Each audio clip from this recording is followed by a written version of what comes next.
table from you, collapses onto the floor. Did he choke? Does he need CPR? What do you do? Many of you have heard of CPR and that it can save lives. What you may not know is when to perform it as well as the basics of the procedure. If someone has no pulse and is not breathing, they are in need of CPR. As stated by the Mayo Clinic, CPR helps by keeping oxygenated blood flowing to the brain and other vital organs. Most of the time when someone needs CPR, they are not in a hospital. For every minute that passes after the heart stops beating, survival rates decrease by 10%. So after about 10 minutes, chances of being resuscitated are slim to none.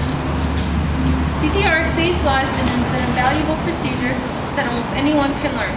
These basic steps will help you manage a situation such as the ones that I have described.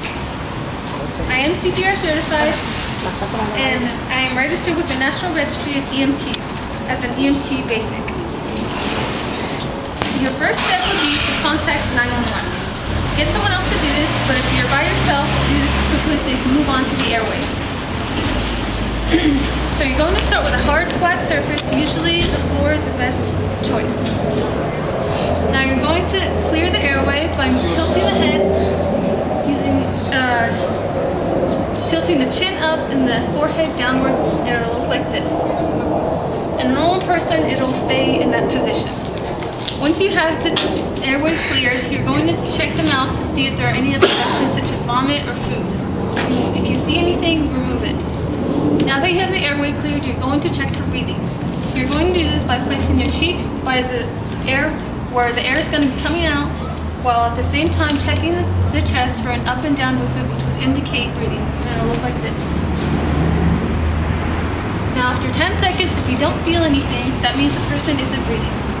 You're going to provide 2 breaths by pinching the nose shut and sealing their mouth with yours and breathing until you see the chest rise. Once you see the chest rise, you're going to stop and repeat the breath. And then the chest rise, and then you do it again. Now you're ready to check for circulation. You're going to check for circulation at the neck. You're going to start under the chin where you can feel the rigid windpipe and slowly and gently poke until you feel a little soft gap. Now right here, you're going to press a bit firmly so you can feel the pulse. Now you're going to wait for 10 seconds, and if you don't feel anything in 10 seconds, you're going to start chest compressions. The correct placement would be with your hands palms down, your shoulders directly above them, in the center of the chest. You're going to feel a hard bone, and you're going to place them between the nipples. If you don't know where the nipples are, locate the upper arm and use the midpoint of that. That's roughly the same area. You're going to do this at about 100 a minute, which would be almost to a second, and it'll look like this. You're going to keep the movement at your waist, and you're going to do this 30 times. After this, you provide 2 more breaths, and that'll be 1 cycle. After 1 cycle, you repeat the cycle 5 times, and then you check for breathing and check for a pulse again. If you reestablish a pulse, but you have not reestablished breathing, just provide 1 breath every 5 seconds until help arrives. If you have someone with you, have them provide the breaths so that you can continuously do chest compressions and you won't have to reestablish your position.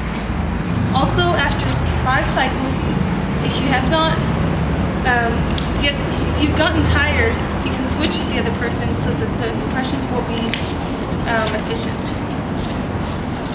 Now,